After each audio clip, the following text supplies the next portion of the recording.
Hello everyone, I am Dr. Pankaj Kumar, currently pursuing my MVSc degree in veterinary physiology. And in today's video lecture, I am going to explain on the topic blood and its component. Before it, I want to explain something where you can access all these video lectures. So, these video lectures can be accessed on a platform called as Quizpedia. So, Quizpedia is a community and e-learning mobile app for veterinarians. It provides a platform for vets from all over the country to stay connected through regular updates. Here we also conduct daily subject and topic wide tests, weekly mock tests for all subjects for different competitive examination. In study material we provide here short notes and questions bank for each subject. So now let's come back to our topic. So blood and its component.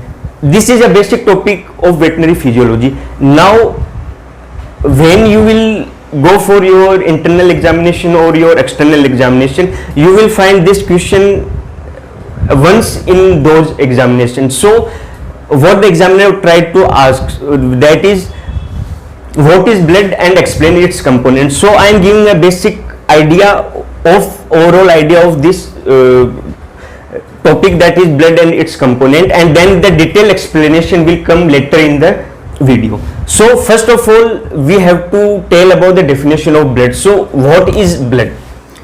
Blood is a specialized fluid connective tissue. Specialized fluid connective tissue which have two components. First is its fluid matrix as plasma, fluid matrix as plasma, and formed elements are present in it. Formed elements are present in it. So now, as according to the definition, the blood contains the two parts, that is plasma and formed element. So now I am going to, in a overall view about the blood, all component I am going to tell you. So blood, these are two parts of the blood. First one plasma and second formed elements, right? Now what is the percentage of this component? So plasma contains around 55% and the formed elements are around 45%. Now the classification of plasma. See, it is a fluid connective tissue, so you don't consider it as completely fluid, that it will completely contain water. So the further classification of plasma are: plasma contain watery component around 92% and proteins that are called as plasma proteins. Plasma proteins around 7% and other components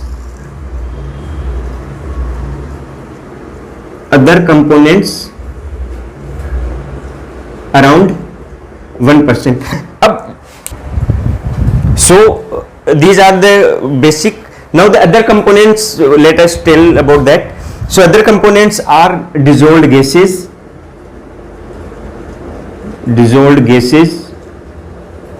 lipids, nutrients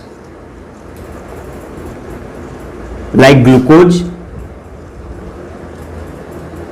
and some minerals. So now let us discuss about the plasma proteins. See, the plasma proteins are of three types, and in order of their abundance, in decreasing order I am writing their name. So first plasma protein is albumin,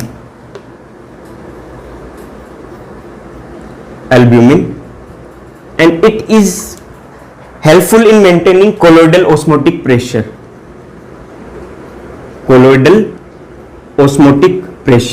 Second is globulin. Three types of globulin are there. First is alpha, beta and gamma globulin. Alpha, beta, these are maintained for transport, and gamma globulin is helpful in antibodies. So gamma globulin is meant for antibodies. Third is fibrinogen. Fibrinogen, that is meant for clotting factors. In blood clotting it is helpful. Blood clotting. Okay, so this is overall about the plasma. Now we have to understand this, the constant composition of plasma is maintained by the kidneys by the filtration and other mechanism that is helpful in the kidney. So now next let us switch to the formed elements. So formed elements are of three types. Formed elements.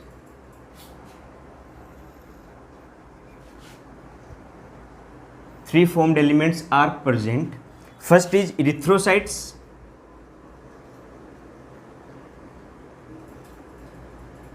Second is leukocytes. And third one is thrombocytes.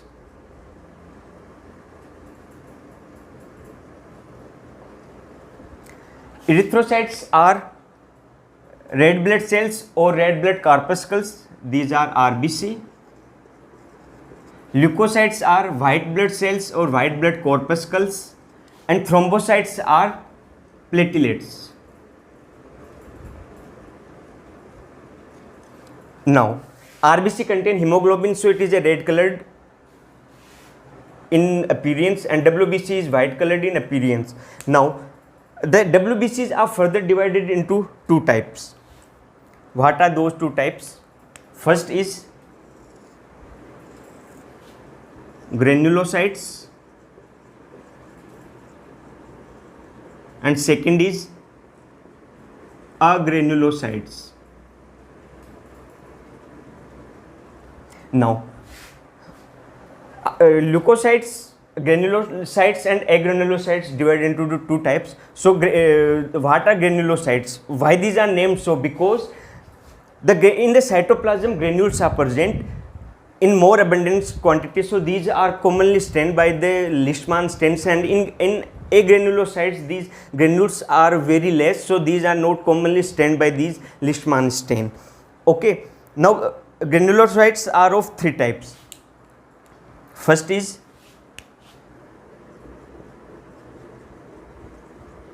neutrophils, eosinophils and basophils, and agranulocytes are lymphocytes,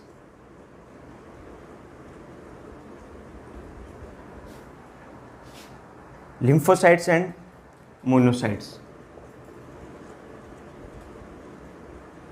And lymphocytes are further divided into two types, B lymphocytes and T lymphocytes. Okay, so this is an overall, as I have told about plasma, and now this is formed elements. So this is an overall view about these components. Now let us first discuss about how these cells are formed.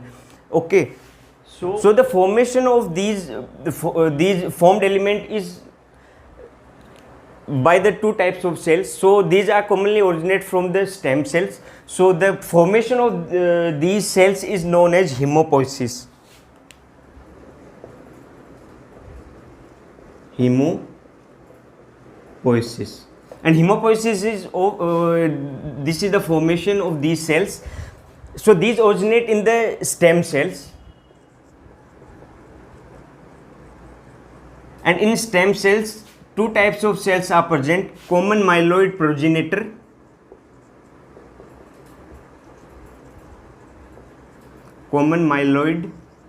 progenitor and second is common lymphoid progenitor.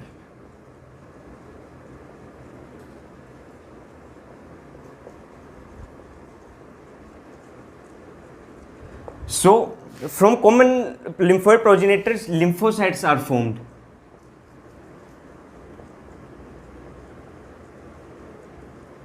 And from common myeloid progenitor, remaining all the cells are formed.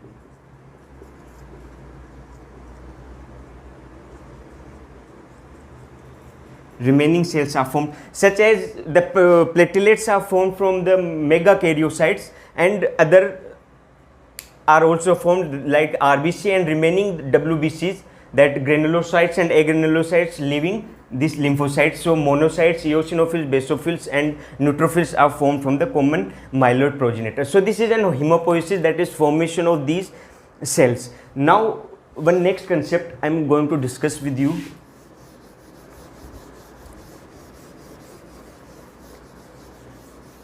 See, sometimes in exam that functions of blood is asked. So we don't need to learn separately the functions of blood, because the functions of these components, what they are performing, will indirectly the functions of blood. For example, RBC. RBC is meant for the gaseous transport like CO2 and oxygen. In the respiration chapter you will see that the how gaseous transport takes place. So blood is helpful in the gaseous transport, and the water present in the blood is provide the medium for many reactions. Okay, so these are the general functions of the blood. Now the properties of blood I will discuss with you all.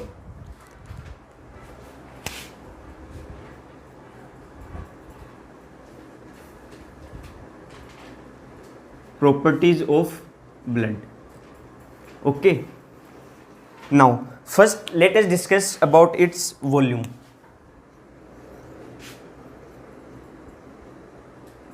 Blood volume.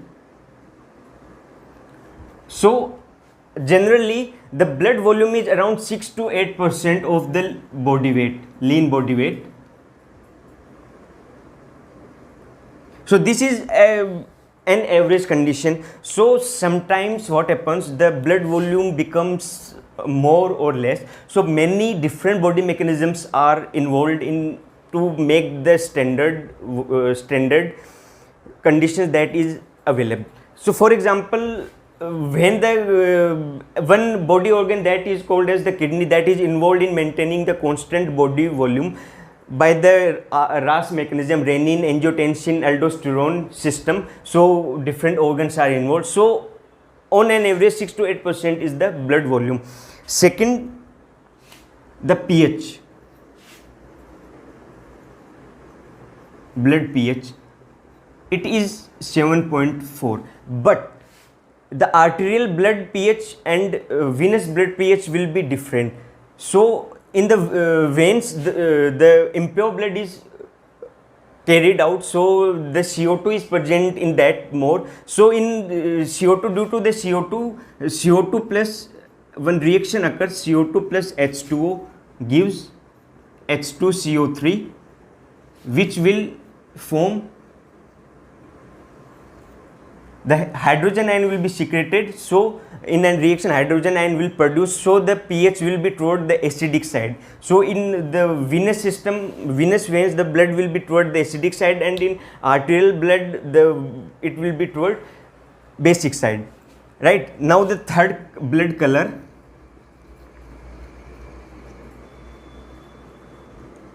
Blood color is reddish, but blood color, so blood is generally opaque in its condition, so we can't see through the blood, and the reddish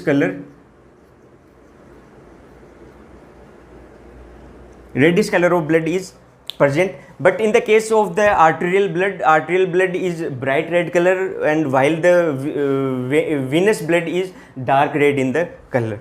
And fourth one is specific gravity.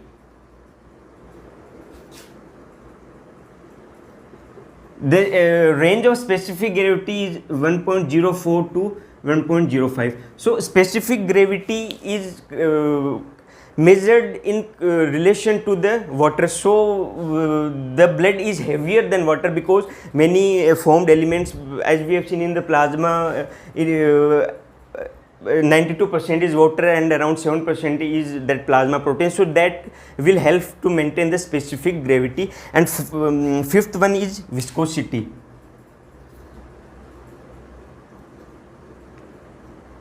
So blood is 5 times heavier than water.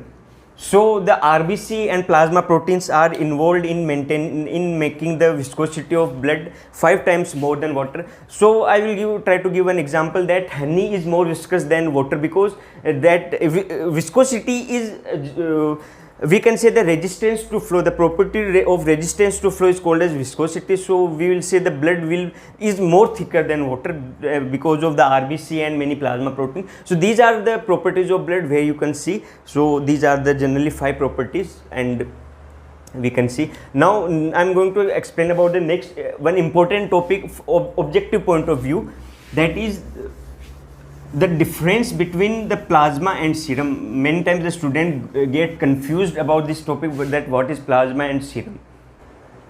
So the difference between plasma and serum is only due to the addition of anticoagulants. So now I will make you understand by taking the 2 test tubes. So first, and this one is second test tube, right? So this is test tube 1 and this is test tube 2. First we have to take the equal amount of the fresh blood sample of an animal, okay, and now add into these 2 test tube. So in first test tube, what we have to do, we are going to add an anticoagulant, generally EDTA. Sometimes in the lab the EDTA vials are available, but for the comparison we can take these test tubes. So in this test tube the blood is, we have added the blood in both these test tube, and in test tube 1 anticoagulant is added. Anticoagulant added. Now when anticoagulant is added and these test tube, in first test tube we have added anticoagulant, and second we are not adding any anticoagulant, and then we left it undisturbed for some times. Then what we will see, that in the test tube 1 the layers of blood elements is formed. So what happens, the lower level is of RBC, because RBCs are heaviest and they settle at lowest bottom, and the topmost layer is of plasma. The topmost layer is of plasma, and between these two is buffy coat. And what does that buffy coat contains? WBC and platelets. So buffy coat, WBC and platelets, and this one is of RBC and this one is of plasma. So the plasma will contain all the constituent that we have studied earlier. So, and now in the second test tube, when we will see that the whole blood gets coagulated, because we have not added any anticoagulant, so the blood gets coagulated, and when it is compressed, so some fluid will get excluded out from this coagulated blood. That yellowish fluid is serum. That fluid is serum. So what is difference between the plasma and serum? So serum is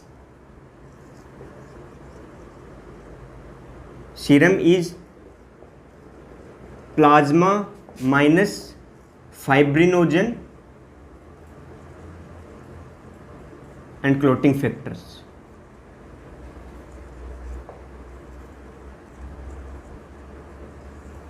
So we have seen that the difference is of that clotting factors, fibrinogen, and fibrinogen, as I have said, that this plasma protein contains this plasma protein is meant for clotting factors. Okay, now the next thing that I am going to discuss about the RBCs.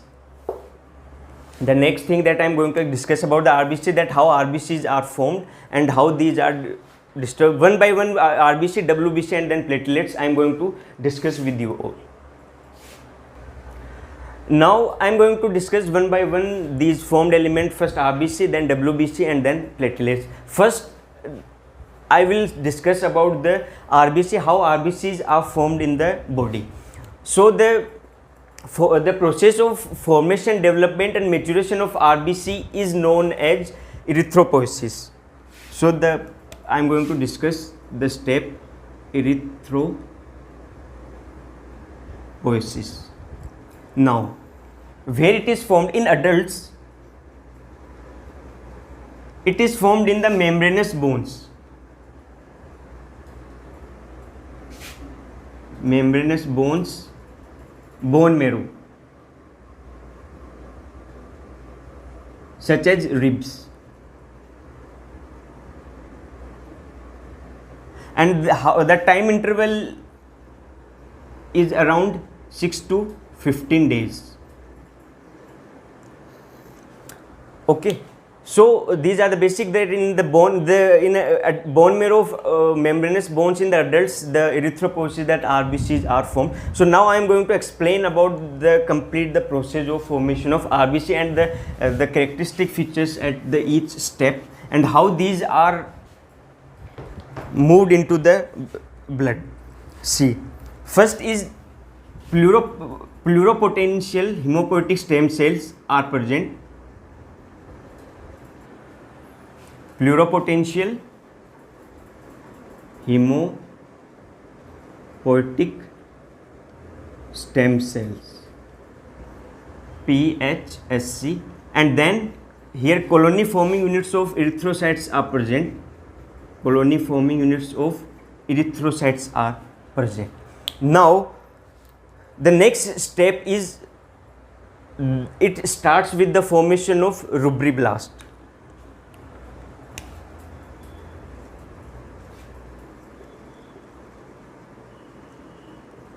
Rubriblast.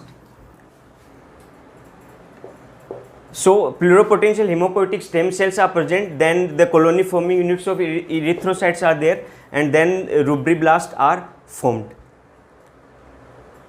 Then after the rubriblast, prorubricites are formed.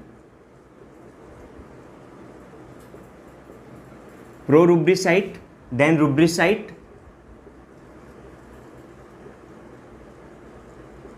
then metarubricite,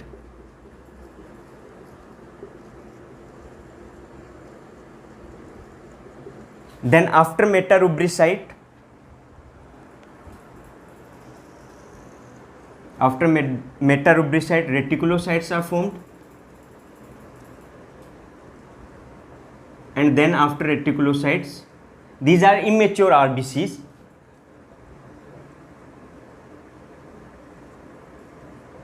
These are immature RBCs, and then at the last erythrocytes or RBCs are formed, right? So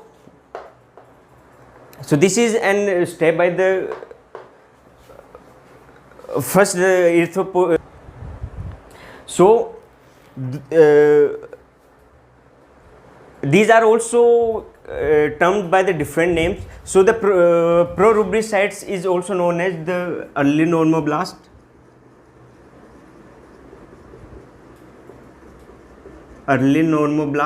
then intermediate normoblast,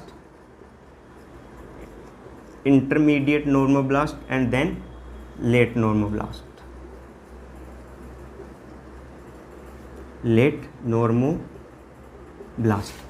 Now see, as we know, then in RBC hemoglobin is present. So in rubriblast, hemoglobin synthesis starts.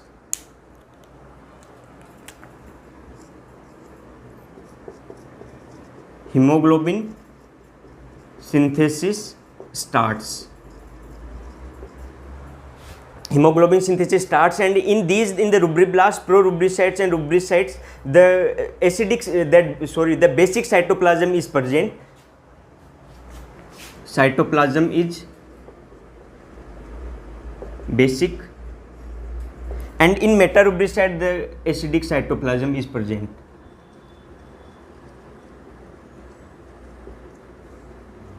Acidic cytoplasm, and the nucleus is pycnotic nucleus. So this is overall the process of formation of erythropoiesis. So from pluripotential hematopoietic stem cell to the RBC, this complete process is involved. Now next I am going to discuss about the fate of RBCs, means how RBCs are destroyed in the body.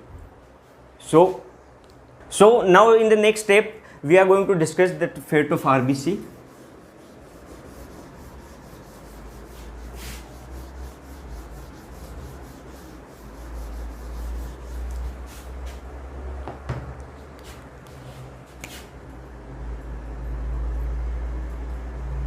Fate of RBC.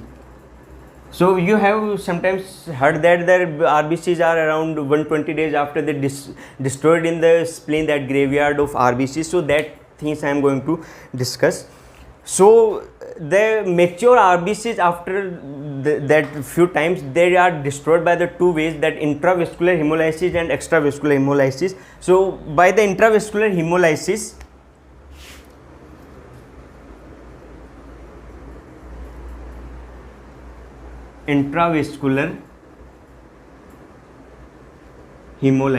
so here around 10% of RBCs are destroyed due to the change in the osmotic pressure, and the mononuclear phagocytic system is involved. So change in osmotic pressure and mononuclear phagocytic system, MPS system, mononuclear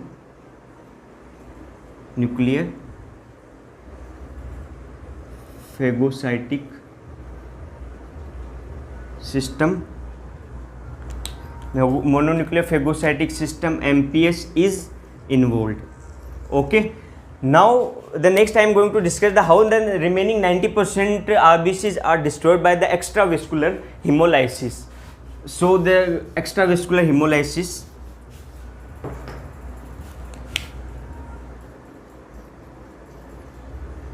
extravascular hemolysis. Now this generally asked in exam, it is important for the examination point of view. See, in the after this one I will going to explain you about the structure of hemoglobin. So in hemoglobin structure, basically the heme and globin part is present. So what happens that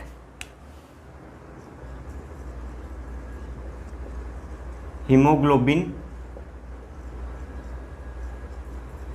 heme part, okay, different systems are involved and different body organs are involved. So hemoglobin is converted into heme and globin, and this heme is now converted into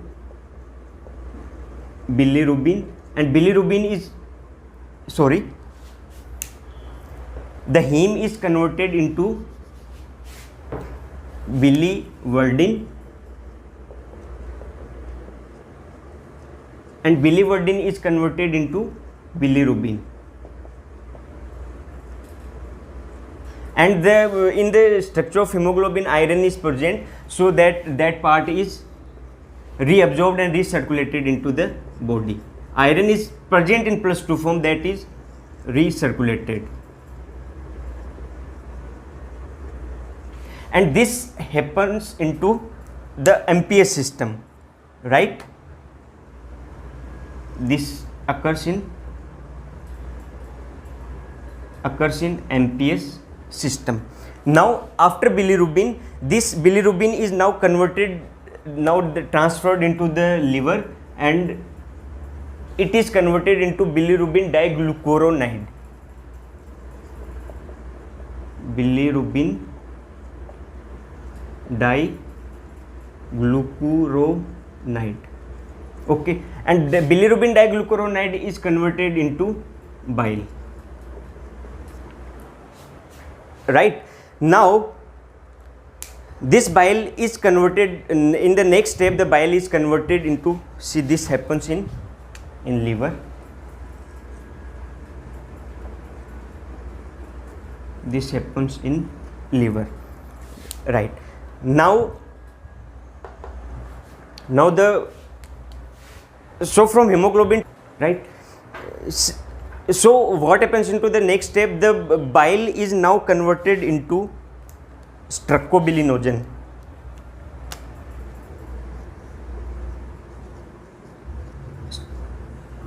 Sorry, the bile is converted into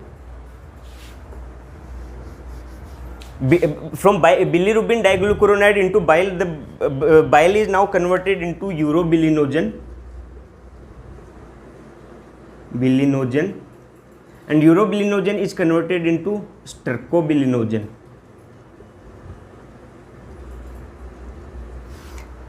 And bile and urobilinogen are enterohepatic circulation happens here. Enterohepatic circulation happens here, and sometimes it may be excreted from the kidney. Okay, now urobilinogen is converted into urobilin, and stercobilinogen is converted into stercobilin. These are excreted from fishes, that via fishes. So this is overall how the 90% RBCs are destroyed, hemoglobin till fishes or to the enterohepatic circulation and the kidney. So we have seen the hemoglobin, then into heme, then biliverdin, then bilirubin, then bilirubin diglucuronide, then bilirubin diglucuronide into bile, then urobilinogen, and then stercobilinogen, and these are converted into their excretory forms, and overall that converted into fishes.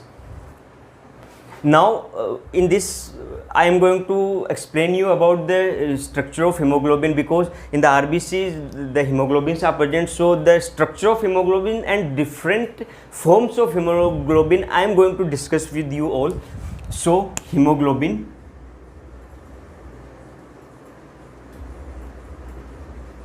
the some few properties of hemoglobin are that it is a globular protein.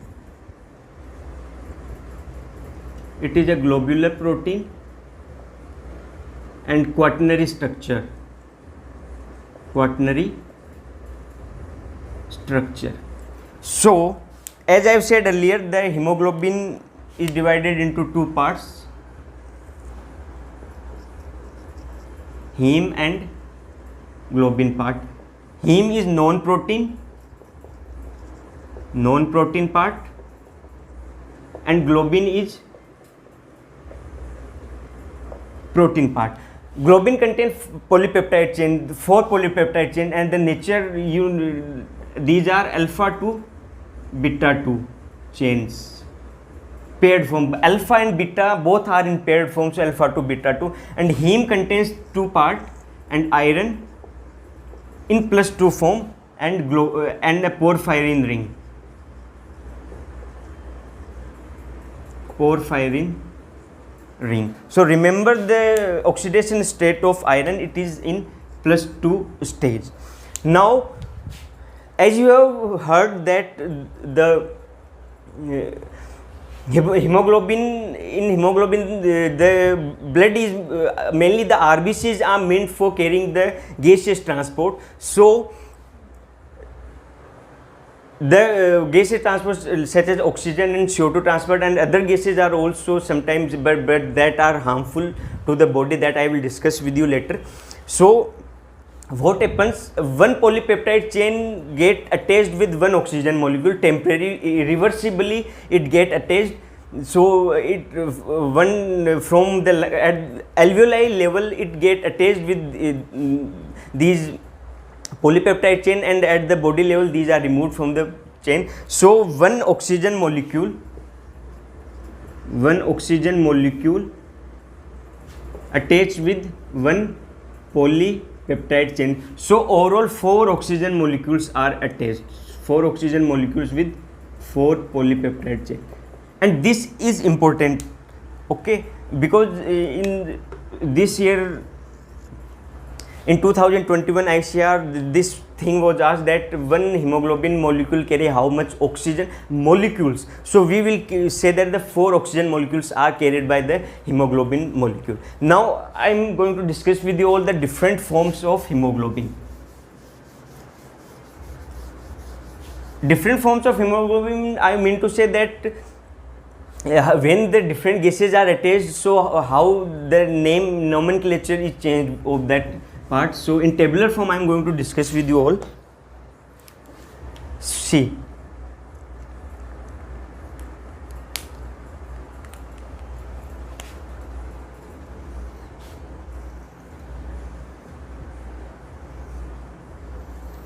so when here the gases attached and where the name,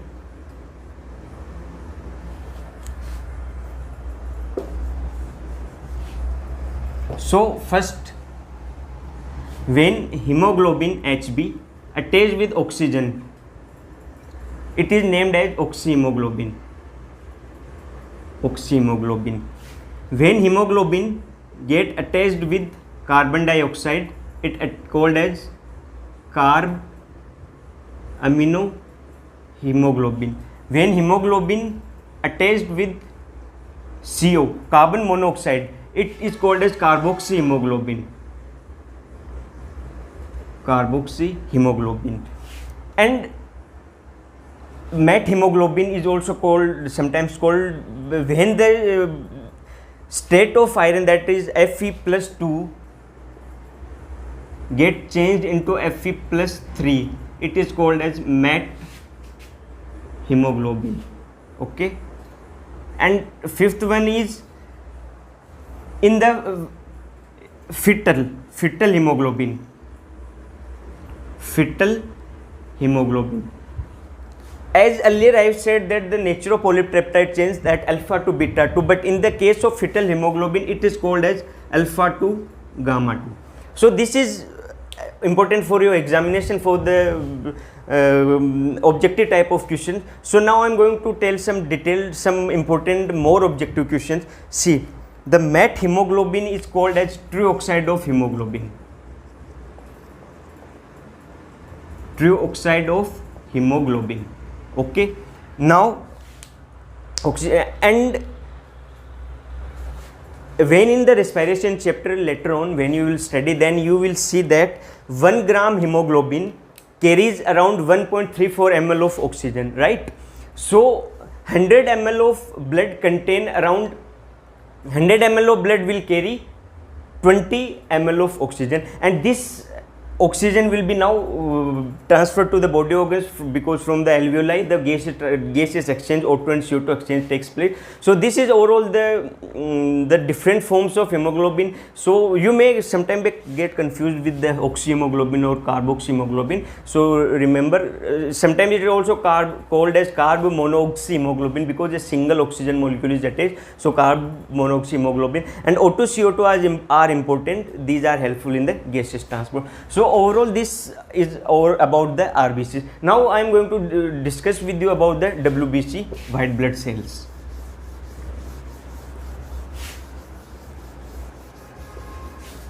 And their properties and what are the functions, their role in the body. So WBC, white blood cells. As I have said, these are divided into two different parts: granulocytes and agranulocytes.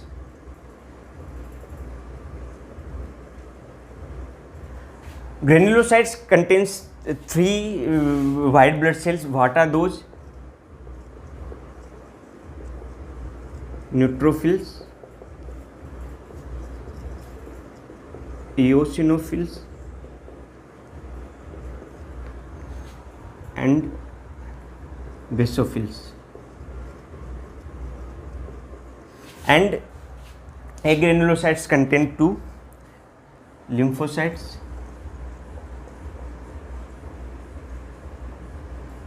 and monocytes.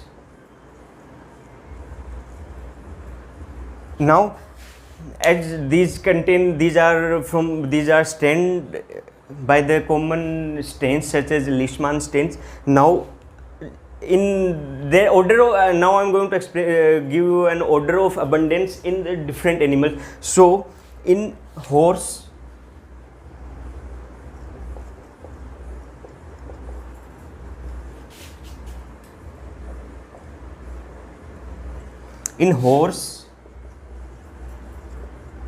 dog, cat.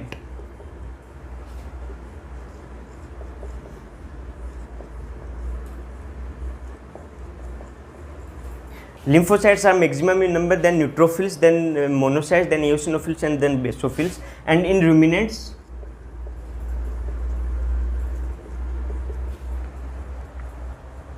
sorry, I have told wrong.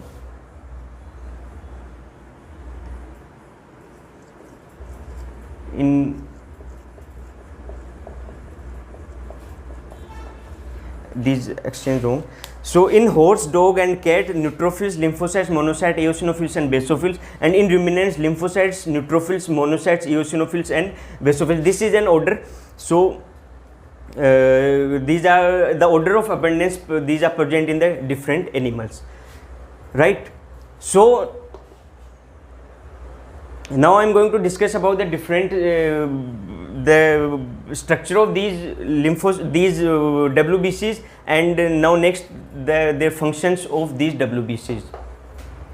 Now I am going to explain, give you an explanation of the structure according to the lobes present in these. So the neutrophils are multi-lobed, that they have 5 lobes present in these, and eosinophils and basophils both have 2 lobes. So how we will see the lobes of the nucleus? See, this is, for example, this is a neutrophil.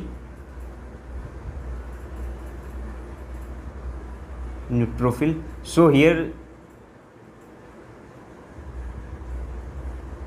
so in this way the 5 lobes are present in neutrophils. So it is sometimes we say that it is a multi-lobe. So eosinophils and basophils contains 2 lobes, and in lymphocytes the large centrally placed nucleus is there. So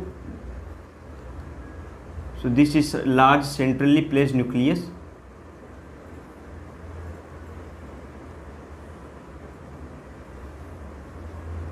So in lymphocytes a large centrally placed nucleus is present, and monocyte, these cells have irregular shaped nucleus, or sometimes the kidney shaped nucleus is present.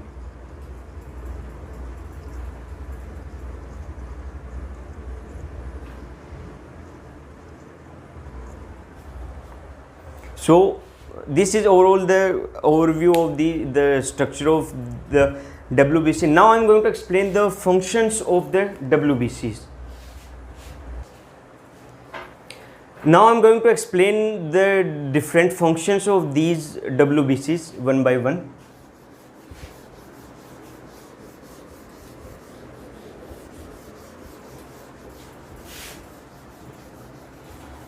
So see, the 2 type WBC, first is neutrophils.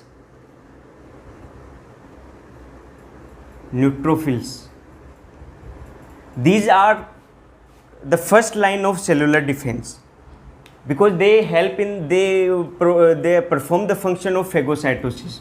So first line of cellular defense, right? First line of cellular defense, and the phagocytosis,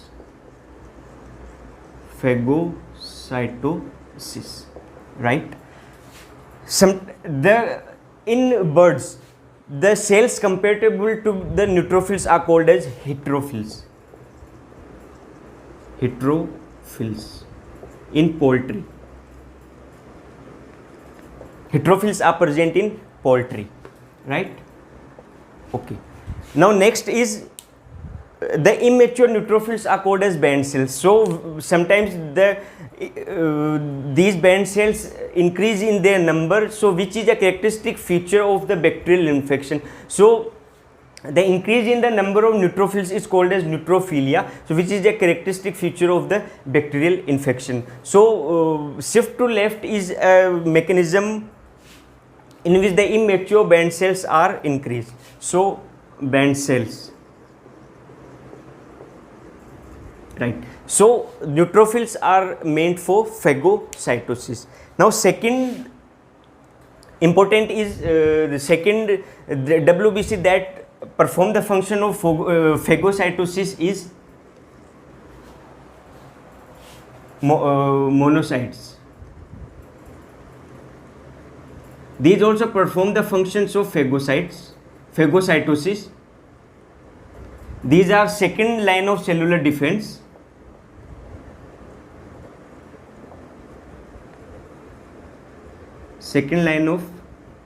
These are second line of cellular defense. Now these are present in the blood, right? So when these monocytes are travel into the tissues, they become macrophages. So monocytes becomes macrophage.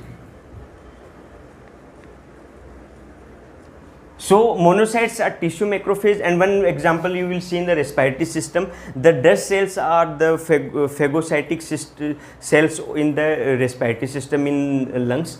So neutrophils and monocytes are meant for the defense mechanism in the body. Now the next is monocytes. The next third one is lymphocytes.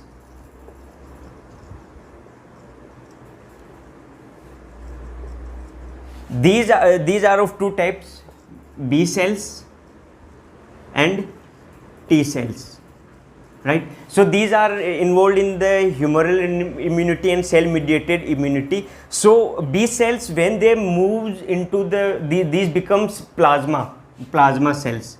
B cells become plasma cells.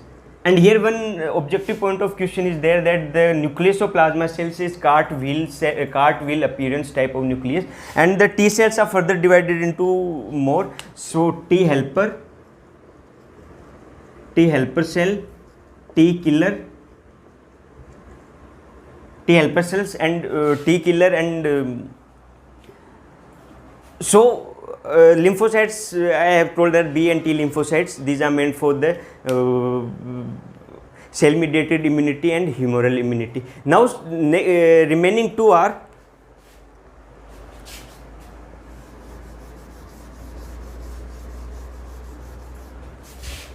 so I have told about the neutrophils, monocyte, lymphocytes. Now next one is eosinophils. Eosinophils are activated when the allergic reactions are present in the body. So these secrete the anti-allergic and anti-inflammatory substances such as antiheparin substance. So these are involved, these are in the allergic infection.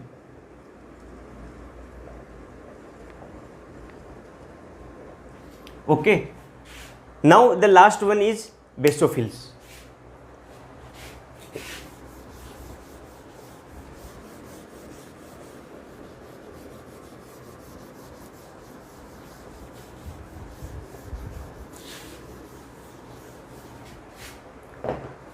The last one is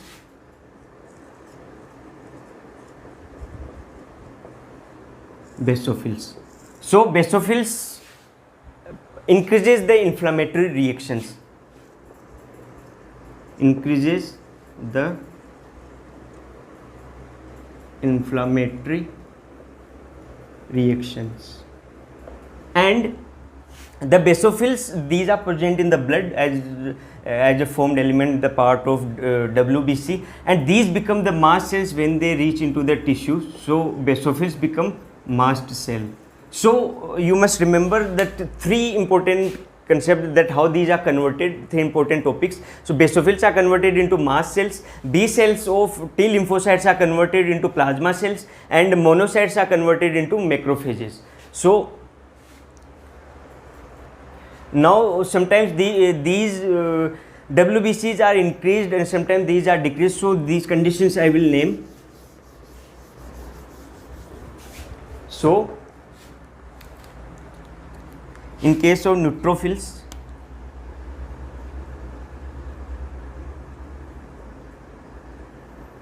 neutrophilia is a condition in which the neutrophils are increased in blood,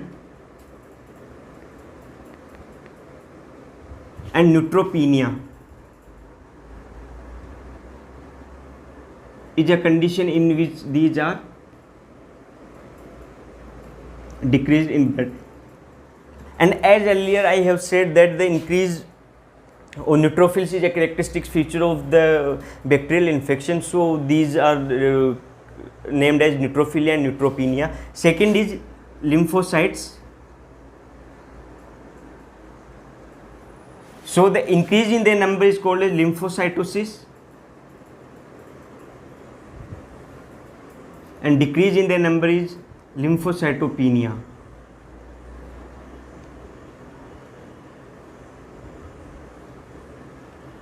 And in case of monocytes,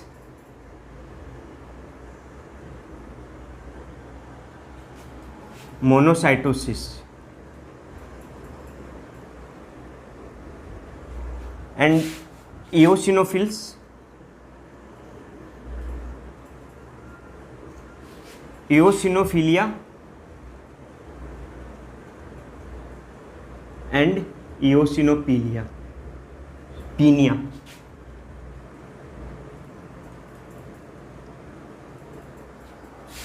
And last remaining is basophils.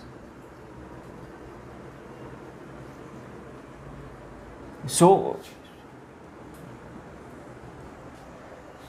these are the different WBCs, so the different conditions are present in these. So basophils, as earlier I have said, that is involved in the mast cell conditions.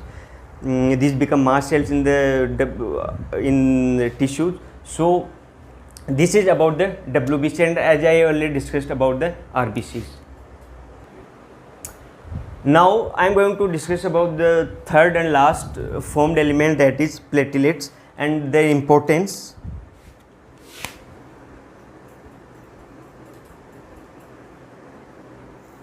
Platelets are otherwise also called as thrombocytes.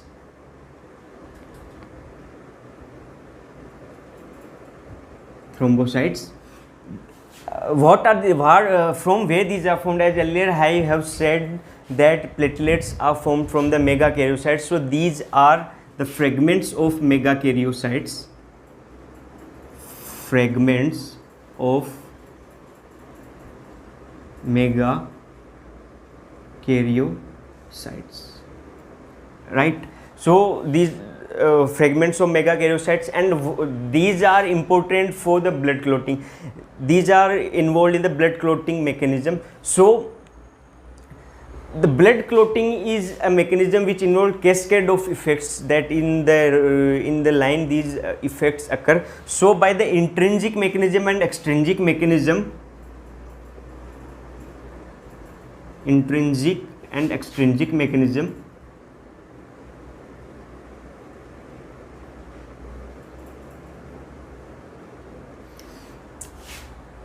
the formation of prothrombin activator occur. Formation of prothrombin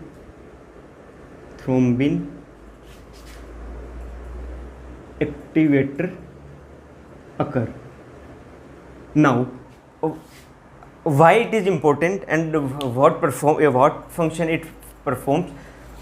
The prothrombin converts the prothrombin activator converts the prothrombin into thrombin. Prothrombin into thrombin, right? Now the importance of thrombin. See, initially I have said you about the plasma protein, third plasma protein, that is known as the fibrinogen. So here the role of fibrinogen takes place. So blood clotting, that fibrinogen is also involved. Now the fibrinogen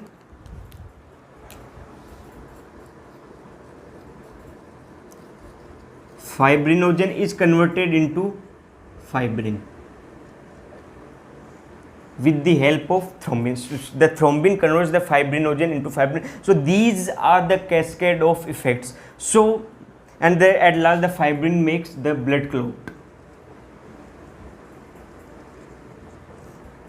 So fibrin, a mesh-like structure is formed and the blood clot is formed. So I have said that the importance of these formed element, and now among these formed element, RBCs are most abundant. These are present in the millions of number, while the WBCs are present in some of the thousands number, and these platelets are present in the some of the lakhs. So as I have said that we have seen that packed cell volume, that different layers were formed. So the Buffy coat comprises around 1% of WBC and platelets, and remaining around 45%, because the formed elements were around 45%. So the 45% is around RBC and that 55% is plasma. So what we have discussed in today's lecture, see, in today's lecture, the important point that I have discussed with you all, that the importance of the plasma and its plasma proteins, main important is plasma proteins, and second, the plasma proteins, the albumin, globulin and fibrinogen. The role of fibrinogen, as I have said earlier, I have said that blood clotting, and now I have shown that in platelets, the cascade of effect, the role of platelets. And second is RBC.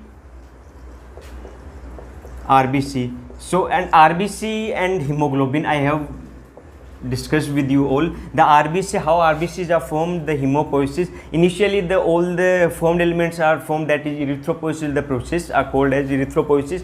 Now RBC, the erythropoiesis process, and the fate of RBCs, how RBCs are destroyed. And in hemoglobin, I have told you about the structure of hemoglobin, alpha to beta 2 chain, and difference between the fetal and that adult hemoglobin. In fetal case, that is alpha to gamma 2 is present.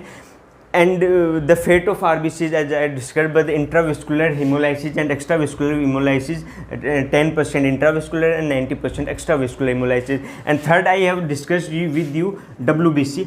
In WBC, the granulocytes and agranulocytes, I have differentiated the structure, the lobes, and the order of abundance present in the different animals, and the functions of different agranulocytes and granulocytes, that is important in the body. And the last, I have discussed with you all about the platelets. So the role of platelets and that plasma protein, fibrinogen, all things I have discussed with you all. So this is overall about the blood and its components. So many questions are asked in this objective point of view, and in the subjective, and in large also it can be asked about the combining anyone, that plasma protein and RBC and WBC, or any combination can be. So overall this is a topic. So thank you all.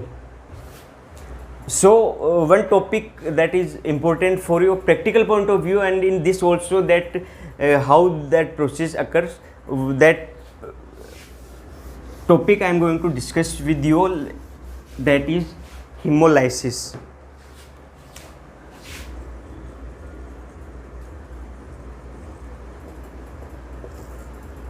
So hemolysis, that we see how the hemolysis process occur. See, what we makes in the process of hemolysis, we take a hypotonic solution, means the RBC of blood is isotonic at 0.9% solution of NaCl solution. So the concentrations are less than this. So different hypotonic solutions are prepared from the normal saline solution, like 0.8, 0.7, 0.6, 0.5, or if you want more accurate result, then the more lesser differences such as 0.8, 0.75, 0.7, 0.65, 0.6. So these can be obtained. Now what happens in the hemolysis? In hemolysis, see, this is one test tube in which as many as test tube we take, the equal amount of the hypotonic solution of decreasing concentration is taking. For example, I will take 3 test tubes. In this 0.8, 0.7 and 0.6% solution, and this is the solution, and in this the blood is equal drop of blood is mixed, let us say from the fresh blood of a healthy animal. Equal dose, one drop we are placing into these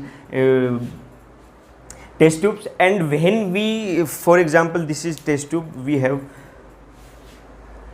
added the blood and this hypotonic solution. So how we will mix? We will just make one this type, because vigorous mixing should not be done, otherwise the RBCs, by the friction of the test tube, these will be friction of test tube and with each other will destroy, and we will not get a proper result. So what happens in hypotonic solution? What does hypotonic solution means? That the concentration of water is more than the RBCs, right?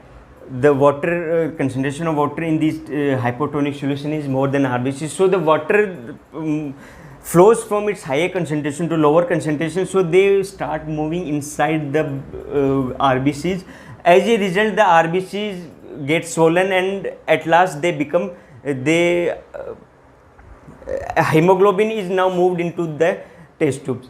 Now what, there are the two concepts, that is initial resistance and final resistance. So initial resistance, the some of the RBCs only get destroyed, so initially the some amount of this test tube become red, and when all RBCs are destroyed, that is at the its maximum resistance, the whole the RBC get destroyed and the hemoglobin comes out in this test tube, and the solution become reddish in the color. So for the different conditions this practical is performed. So the hemolysis, main thing we have to consider that the equal amount of hypotonic solution will be used in all these test tubes, and the equal amount of the fresh blood from the animals will be considered. So overall this is about the RBC. So this is overall from my side. Thank you all.